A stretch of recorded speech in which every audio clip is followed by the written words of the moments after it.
नमस्कार, मेरा नाम सौरभ शर्मा है, lecture electrical polytechnic college Ajmer. आज हम इलेक्ट्रॉनिक्स ब्रांच के subject code EL 202 circuit theory के बारे में पढ़ेंगे। इसमें फर्स्ट चैप्टर हम सर्किट एलिमेंट्स का लेते हैं। सो बेसिकली सर्किट क्या होता है, एक नेटवर्क होता है, सर्किट नेटवर्क, जिसमें कि बहुत सारे एलिमेंट्स आपस में कनेक्टेड होते हैं, जैसे कि voltage source, current source, resistance, inductor, capacitor, switches, और इन सभी का जो इन सभी के ऊपर ये आपस में इंटरकनेक्टेड रहते हैं, और इन सभी के ऊपर जो वोल्टेज होता है, वोल्टेज ड्रॉप जो होता है, या इनके थ्रू जो करंट फ्लो होती है, उसी का ही एनालिसिस जो है वो सर्किट एनालिसिस कहलाता है। तो ये जो एलिमेंट्स हैं ये कितने टाइप के होते हैं, इसके बारे में आज चर्चा करेंगे, जैसे कि एक्टिव एंड पैसिव। तो एक्टिव एलिमेंट किसे कहते हैं? An active element is capable of generating energy while a passive element is not. That means active element जो हैं वो एनर्जी को जनरेट करने के लिए कैपेबल होते हैं, जैसे कि generator, battery and operational amplifiers, voltage sources, current sources. और पैसिव एलिमेंट जो होते हैं वो एनर्जी को जनरेट नहीं कर पाते हैं, वो जो हैं वो एनर्जी को स्टोर करते हैं, कंज्यूम करते हैं, जैसे कि रेजिस्टर्स, कैपेसिटर्स एंड इंडक्टर्स। तो हमने एक्टिव और पैसिव एलिमेंट्स के बारे में पढ़ा। नेक्स्ट हम पढ़ते हैं linear and non linear elements. A linear element is an electrical element with a linear relationship between current and voltage,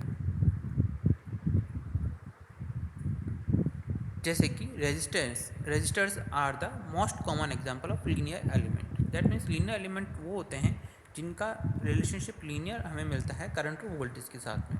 other example हम इसका ले सकते हैं जैसे कैपेसिटर, इंडक्टर्स।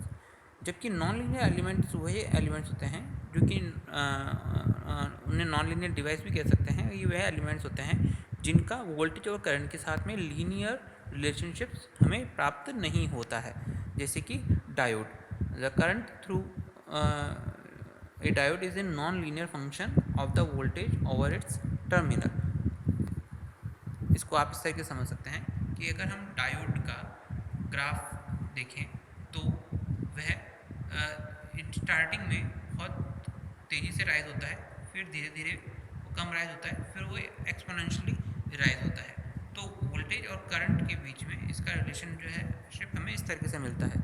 जबकि लीनियर जो रेजिस्टर्स होता है, लीनियर रिलेशनशिप जो होती है वोल्टेज और करंट के बीच में, वो है इस तरीके से रहती है।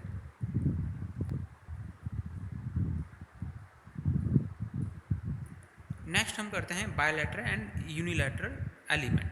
Bilateral elements behave equally in either direction, that is, the response to excitation is independent of the direction of the applied excitation. But unilateral elements are the element whose response to excitation is dependent on the direction of excitation. That means a resistor is bilateral element because if a voltage is applied across a resistor, the resulting current is always V upon R, respective of polarity of voltage. Another example of bilateral element are inductor and capacitor. But a diode is a unilateral element because when it conducts in forward bias and does not conduct in reverse bias. For example,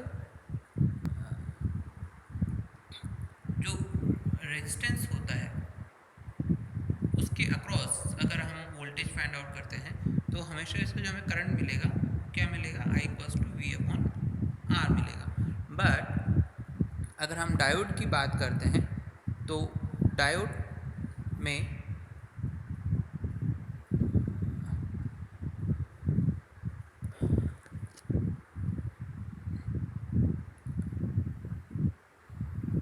diode के अंदर जो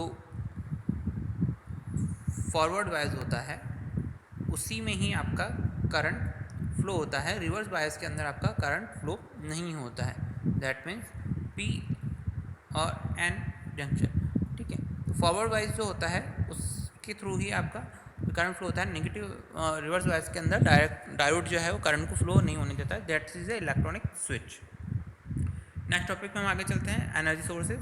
An electric source is a device which is capable of generating amount of energy in the circuit.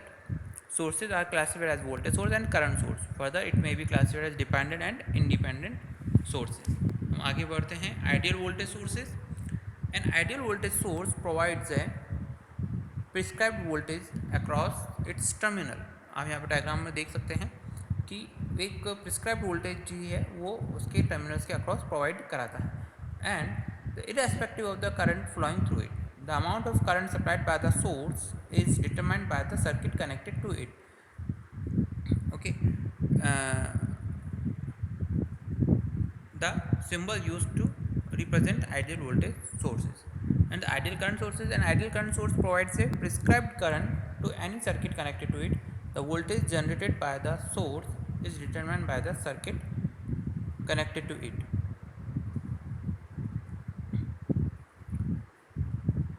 Okay. Next हम चलते हैं dependent sources. Ideal sources described above have the capability of generating a prescribed voltage or current independent of any other element within the circuit. Thus, they are termed independent sources. There exists another category of sources, however, whose output current or voltage is a function of some other voltage or current in a circuit. These are called dependent sources. That means जो dependent sources जो वे होते हैं जिनके ऊपर किसी और sources का प्रभाव पड़ता हो या फिर उनके आउटपुट पर किसी और सोर्सेज का इफेक्ट पड़ता हो. A different symbol in the shape of a diamond is use to represent dependent sources. You can check here.